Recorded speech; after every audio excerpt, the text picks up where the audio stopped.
आदरणीय साथियों एवं आदरणीय बहनों, प्रणाम। 2 दिन पहले एक चार्टर्ड अकाउंटेंट का मेरे पास में फोन आया। वो पूछने लगा कि साहब, मेरा भाई जो है वो अस्पताल में भर्ती है और डॉक्टर उसके किडनी के रिप्लेसमेंट के लिए बोल रहे हैं। क्या उसका नेचुरली या किचन थेरेपी से या आयुर्वेद से कोई इलाज हो सकता है? मैंने उनसे पूछा, मैंने कहा कि कैसे कह रहे हैं कि किडनियां खराब है? कि उन्होंने बोला कि सीरम क्रिएटिनिन उनका 7.5 है, इसलिए डॉक्टर्स कह रहे हैं कि आपकी किडनियां खराब हो चुकी है और किडनियों का रिप्लेसमेंट करवाइए। और उसके लिए एक दबाव डाल रहे हैं, प्रेशर डाल रहे हैं। मैंने उनसे एक सवाल पूछा, मैंने कहा कि भाई उनको पेशाब नेचुरली आ रहा है या नहीं आ रहा है? तो उन्होंने कहा कि पेशाब आराम से आ रहा है, कोई दिक्कत नहीं है। जितना इंटेक है, जितना वाटर इंटेक है, उतना आउटलेट भी है और किसी प्रकार की कोई रुकावट नहीं है, सब पेशाब आराम से बराबर पास हो रहा है। तो फिर मैंने उनको पूछा, मैंने कहा फिर किडनियां खराब कैसी हुई और उसके रिप्लेसमेंट की बात कैसे आ रही है? क्रिएटिनिन 7.5 हो गया, ठीक है, माना कि ये जो है किडनी खराब होने के लक्षण हैं कि भाई किडनियां खराब होने की दिशा में जा रही है, लेकिन क्रिएटिनिन लेवल को तो नीचे लाया जा सकता है। क्यों आप ऐसा समझ रहे हैं कि 7.5 क्रिएटिनिन हो गया तो इसका मतलब है कि किडनियां खराब हो गई और तुरंत उसके रिप्लेसमेंट की जरूरत है? मैंने कहा ऐसा हरगिज नहीं, क्योंकि जिनके क्रिएटिनिन 9 और 12 तक हो गए, उनके क्रिएटिनिन लेवल में ठेठ नीचे 1.4 तक लेकर के आ गया। खाने पाने से, खान पान से, उनकी लाइफस्टाइल से, सारी चीजों से, और वाटर इनटेक बराबर दिया उनको। जबकि डॉक्टर्स जो है एक के ऊपर जाने लगता है और कहते थे भाई पानी कम पियो, पानी कम पियो, किडनियां खराब हो गई, चलो आ जाओ डायलिसिस करवाओ। ये क्या गोरख धंधा है? हार्ट के नाम पर है तो गोरख धंधा। जरा सा चेस्ट पेन हुआ और उसको जो है डायरेक्ट आप एंजियोग्राफी वगैरह सारा करा करके वहां फंसा देते हैं, परिवार पे आकर के प्रेशर करते हैं कि भाई इतने ब्लॉकेज हैं और इतने स्टंट लगवाने। क्यों हो रहा है ऐसा? कैंसर के नाम पर है तो आप पेट सिटी स्कैन मर्जी चाहे, जैसे हर 3-3 महीने में जांच के नाम पर पेट सीटी करवाया जा रहा है। तो कैंसर बढ़ेगा नहीं तो क्या होगा? कैंसर फैलेगा नहीं तो क्या होगा? कैंसर रिपीट नहीं होगा, रिकरेंस नहीं होगा तो क्या होगा? ये जो गोरख धंधा है ये समझ में नहीं आता है। इसी तरह से किडनियों का भी गोरख धंधा शुरू कर रखा है। किडनी रिप्लेसमेंट करवाओ, किडनियां खराब हो गई, डायलिसिस में आ जाओ। अरे भाई, पेशाब में कोई रुकावट नहीं है, बराबर पास हो रहा है, क्रिएटिनिन लेवल बढ़ गया है, खान पान लाइफस्टाइल उनको सुधार करके पानी वानी ज्यादा पिलाइए। वो तो पानी के लिए मना कर देते हैं, क्या पानी इतना नहीं पीना, किडनी पर प्रेशर आएगा। अरे पानी नहीं पिएंगे तो क्रिएटिनिन लेवल कम कैसे होगा? आप, मैंने पूरा मेडिकल साइंस में देखा है, पूरा स्टडी किया है, पूरा ध्यान लगाया है, मैंने कई एक्सपर्ट से बात की है। मैंने, वो कहते हैं कि ये पानी कम पीने की जो बात है, ये जब किडनियां खत्म हो जाती है, आपका आउटलेट बंद हो जाता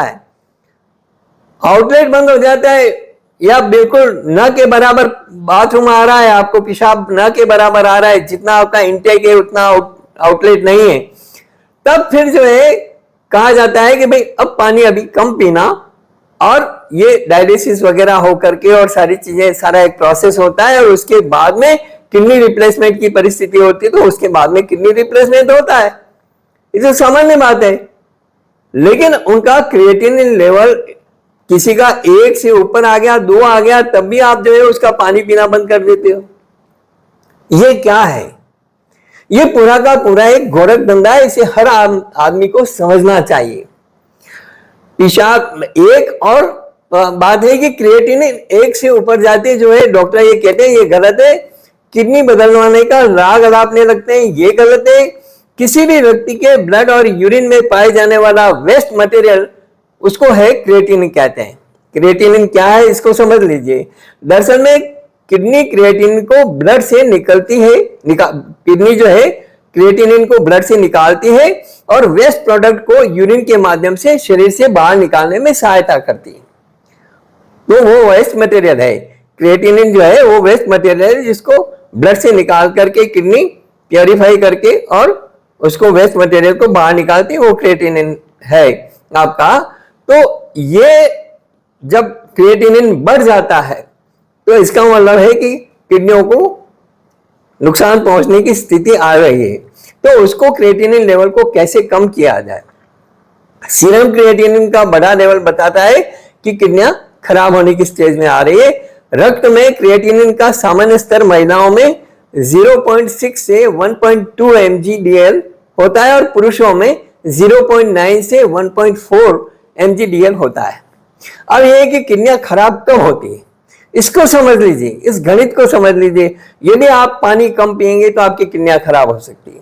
आपके खान पान, आपकी जो लाइफस्टाइल है, खान पान आपका लाइफस्टाइल यदि है आप पानी कम पीते हैं, स्टेरॉइड्स बहुत ज्यादा लेते हैं, पेन किलर्स बहुत ज्यादा लेते हैं, एंटीबायोटिक्स का अंधाधुंध इस्तेमाल करते हैं, शराब और मांसाहार का अत्यधिक सेवन करते हैं और आपका यूरिक एसिड लेवल बहुत ज्यादा बढ़ गया है तो आपकी किडनियां खराब हो सकती है। यदि आपका बीपी और डायबिटीज लगातार चल रहा है और बीपी और डायबिटीज की गोलियां लेते लेते आपको 15 से 25 साल हो गए तो उनके साइड इफेक्ट के रूप में आपकी किडनियां खराब होगी, डेफिनेटली होगी। तो इसलिए मैं कई बार कहता हूं कि बीपी और डायबिटीज को कंट्रोल करना मात्र सॉल्यूशन नहीं है कि आपने गोलियां ले ली बीपी और डायबिटीज की या इंसुलिन ले लिया डायबिटीज का और वो कंट्रोल है। कंट्रोल नहीं, हमें रिवर्स करना है। रिवर्स करने की गणित जो है वो एलोपैथी में नहीं है। और हमने हजारों लोगों की जो है डायबिटीज और बीपी आज खत्म हो गई है, उनका रिवर्स हो गया है। सिर्फ वो पत्तियों के जूस से, चटनी से और जो दूसरी चीजें हम बताते हैं खान पान की, उनसे। अपनी लाइफस्टाइल को सही करिए, खान पान सही करिए, आपका बीपी डायबिटीज सब कुछ नॉर्मल हो सकता है। एलोपैथी वाले कभी नहीं कहेंगे कि डायबिटीज क्योरेबल है, लेकिन है, हुआ है। कई उदाहरण है, एक नहीं हजारों उदाहरण है। अभी एक प्रोफेसर का वीडियो हमने डाला है, उनकी डायबिटीज खत्म है। इसी तरह से ऐसे सैकड़ों उदाहरण है। कोई देखना चाहे, सुनना चाहे, जानना चाहे तो मैं कितने ही एग्जांपल बता दूंगा। और मेरे वीडियोस जो हैं उनके ऊपर कमेंट में लोगों ने कहा है कि हमारे को इसमें फायदा हो गया, हमारी डायबिटीज खत्म हो गई। बहुत सारे लोगों के कमेंट्स हैं। क्रिएटिनिन बढ़ने के लक्षण क्या हैं? तो आपकी भूख में कमी हो गई, सांस लेने में कठिनाई हो रही है, टांगों और बाहों में सूजन हो रही है, समुद्री बीमारी और उल्टी, थकान, खुजली, गुर्दे के खराब होने के, किडनियों के खराब होने के शुरुआती लक्षणों में एक या उससे अधिक लक्षण हो सकते हैं। सुबह सुबह मिचली और उल्टी का होना, और इसका पता तब चलता है जब रोगी सुबह बाथरूम में अपने दांतों को ब्रश करता है, मंजन करता है। इससे व्यक्ति की भूख भी कम हो जाती है। गुर्दे फेल होने के अंतिम चरण में मरीज को बार बार उल्टी आती है और भूख कम लगती है। ऐसा कुछ भी नहीं है जिसमें मरीज की बात कह रहा हूं और जिसके कारण मुझे इतना अफसोस हुआ। 2 दिन हो गए, 2 दिन जब से उनका फोन आया तब से मैं बहुत अनकंफर्टेबल, अनइजी महसूस कर रहा हूं कि क्या हो रहा है ये आखिर। चाहे हार्ट के नाम पर हो, चाहे डायबिटीज, इसके किडनी के नाम पर हो, चाहे कैंसर के नाम पर हो, ये क्या क्या तमाशा हो रहा है, किस तरह से लूटा जा रहा है, किस तरह से लोगों को बेवकूफ अच्छा पढ़े लिखे लोग, शिक्षित लोग वो बेवकूफ बन रहे हैं। ये मुझे आश्चर्य की बात है। खैर ग्रामीणों को तो वो कहते भी नहीं, क्योंकि ग्रामीणों के पास, बेचारों के पास पैसा भी नहीं है, उनके पास मेडिक्लेम भी नहीं है, उनके रिएम्बर्समेंट का भी कोई साधन नहीं है। लेकिन जिनके मेडिक्लेम्स हैं या जिनके सरकारी नौकरियों में रिएम्बर्समेंट है, उनकी तो स्थिति बड़ी खराब है। और वो देखते हैं कि अपने को क्या फर्क पड़ रहा है। अरे भाई, जीवन तो आपका जा रहा है, जीवन तो आपका दांव पे लगा हुआ है। पैसा वहां से मिल जाएगा तो क्या हो गया। तो इसको समझने की जरूरत है। जब किडनी खराब होने लगती है तो हृदय को ढकने वाली परत पर सूजन आ जाती है, जिससे सीने में दर्द की शिकायत बन जाती है। किडनी खराब होने पर पीठ में दर्द होने की शिकायत भी हो जाती है। दरअसल जब किडनी शरीर के अपशिष्ट पदार्थ को यानी क्रिएटिनिन को बाहर निकालने में असमर्थ रहती है तो इससे पीठ में दर्द की समस्या हो जाती है।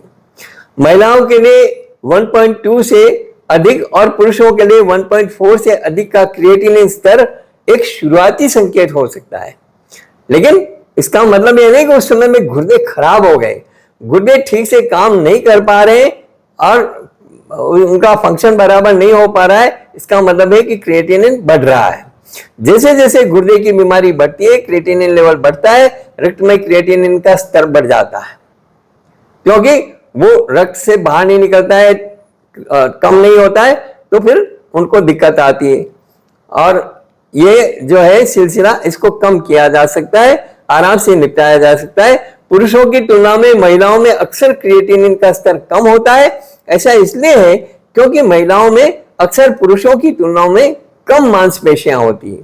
क्रिएटिनिन का स्तर व्यक्ति के आकार और मांसपेशियों के आधार पर भी निर्भर होता है। क्रिएटिनिन बढ़ जाने पर मैं सावधानी दिला रहा हूं और कह रहा हूं, दावे के साथ कह रहा हूं कि क्रिएटिनिन बढ़ जाने पर अधिक मात्रा में पानी पिए।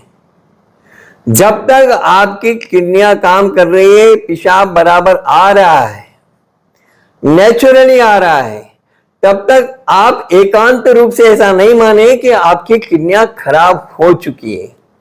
क्रिएटिनिन लेवल कितना भी हो, क्रिएटिनिन लेवल को कम करने के प्रयास जरूर करने चाहिए।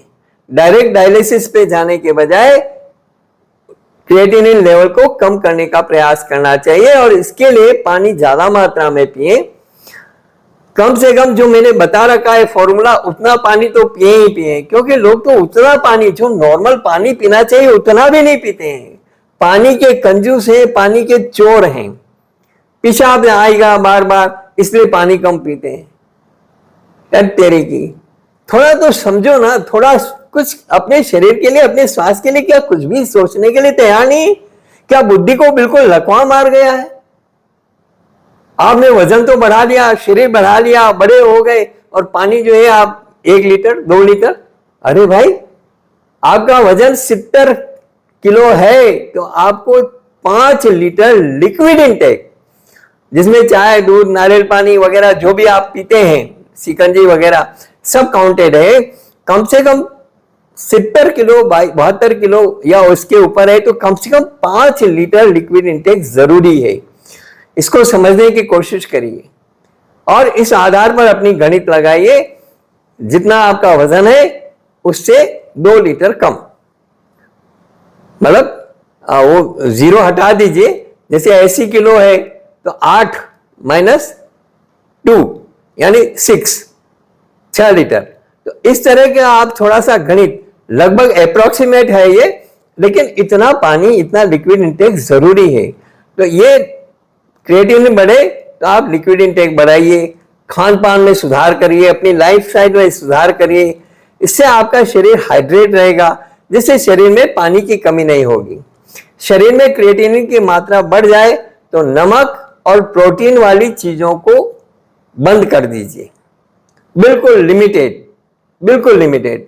पानी लिमिट मत करिए, नमक को लिमिट करिए, प्रोटीन वाली चीजों को लिमिट करिए, और अपनी डाइट में मामूली पपीता, एप्पल, अनार और हरी सब्जियां, ढेर सारी हरी सब्जियां, इनको शामिल करिए। करेला खाइए, दालचीनी का उपयोग करिए, जावित्री, जायफल वगैरह ऐसी चीजों का उपयोग करिए जो आपके किडनियों को फायदा पहुंचाए। किडनियों के लिए बहुत सारी चीजें हैं, हमने बहुत सारी चीजें बताई है। बथुआ किडनी के लिए संजीवनी है, संजीवनी बूटी है। मूली के पत्तों की भाजी, ये संजीवनी बूटियां है किडनियों के लिए, आपके और ब्लैडर के लिए, है ना, पेशाब के लिए। तो ये संजीवनी बूटियां हैं। आपके लीवर के लिए संजीवनी बूटी है बथुआ। एक स्वस्थ आहार क्रिएटिनिन के स्तर को कम करने में मदद कर सकता है और किसी को भी रेड मीट, नमकीन भोजन, बहुत ज्यादा तला गला, बहुत ज्यादा स्पाइसी, ब्रेड, प्रसंस्कृत खाद्य पदार्थ, रिफाइंड चीजें, शक्कर युक्त खाद्य पदार्थ, कैफीन, डिब्बाबंद सब्जियां और ऐसे खाद्य पदार्थों से बचना चाहिए जिनमें उच्च मात्रा में प्रोटीन हो सकता है। प्रायः क्रिएटिनिन के हाई लेवल को कम करने के लिए वेजिटेरियन डाइट लेने की सलाह दी जाती है। Berries, blueberry, blackberry, cranberry, strawberry और ग्लूबेरी मतलब यानी आंवला, तो ये लेमन जूस, गोभी, पत्ता गोभी, ठीक है, ये ऐसे विटामिन सी से भरपूर खाद्य पदार्थ खाएं। किडनी को क्लीन करना है तो संतरे का जूस बना करके पिएं। ऑरेंज, विटामिन सी और साइट्रिक एसिड वाले इस फल की मदद से किडनी में पथरी बनना बंद हो जाती है। और इसी तरह से बबूकोशा, अभी बबूकोशा आएगा, आलू बुखारे आएंगे, चेरी आ रही है, ये खाइए तो आपकी किडनियों में आराम मिलेगा, क्रिएटिनिन लेवल डाउन आएगा। किडनी को हेल्दी रखना है तो इन जूस को डेली डाइट में शामिल करने से फायदा पहुंचता है ऑरेंज के जूस को या ऑरेंज खाने को। आपकी किडनी को फास्फोरस रिच फूड्स को प्रोसेस करने में बहुत मुश्किलें आती है, मुश्किलों का सामना करना पड़ता है, विशेषकर तब जब आपका क्रिएटिनिन लेवल पहले से ही बढ़ा हुआ हो। तो ऐसी स्थिति में आपको मांसाहार वाला और जो यूरिक एसिड वाला भोजन है, यूरिक एसिड को बढ़ाने वाला भोजन है, भारी दालें हैं, फास्ट फूड है, जंक फूड है, कोल्ड ड्रिंक्स है, शराब है, स्टेरॉइड्स दवाएं हैं, एंटीबायोटिक्स हैं, पेन किलर्स हैं, ये बिल्कुल बंद कर देने चाहिए। हाइड्रेट रहने, आहार संबंधी उपाय करने और पूरक आहार लेने से शरीर में क्रिएटिनिन के स्तर को कम करने में मदद मिल सकती है। क्रिएटिनिन एक प्राकृतिक अपशिष्ट पदार्थ है जिसे मांसपेशियां बनाती है, ब्लड में होता है, उसको किडनियां साफ करती है। तो इस सारी चीज को समझे, इस सारे खेल को समझे और किडनियों को बचाएं, अपने जीवन को बचाएं। और तुरंत एकदम ऐसा नहीं है कि तुरंत डायलिसिस पे लेट जाएं। क्रिएटिनिन लेवल को नीचे लाने के बहुत सारे उपाय हैं, बहुत सारे उपाय हैं। एक और उपाय जो रामबाण उपाय है, 3 चम्मच जौ जो अनाजों का राजा है ना, जौ, जवार, मक्का होता है ना, तो जौ 3 चम्मच जौ 1 गिलास पानी में भिगो दीजिए रात को और सवेरे उसको मसल करके छान लीजिए। न तो उसको गर्म करना है, ना कुछ करना है, नॉर्मल टेम्परेचर पर मसल करके छान लीजिए और वो पानी पी लीजिए। उससे आपको तुरंत फायदा होने लगेगा। 1 महीने में आपको रिजल्ट मिलने लग जाएंगे। 1 महीना भी नहीं लगेगा, मैं तो कह रहा हूं 1 महीना भी नहीं लगेगा। जौ की रोटी, जौ का दलिया, जौ खाओ और जौ का पानी पियो, फिर देखो कमाल। आपका बीपी, डायबिटीज, किडनियां सब कुछ स्मूथली चलती है कि नहीं चलती है। इस वीडियो में इतना ही। यदि मेरा ये वीडियो अच्छा लगा हो तो इसे लाइक जरूर करें, शेयर जरूर करें और ज्यादा से ज्यादा लोगों को इसकी जानकारी दें ताकि वे लोग ऐसी मुसीबतों से बच सकें और ठगने से बच सकें, अपने जीवन को बर्बाद होने से बचा सकें। धन्यवाद।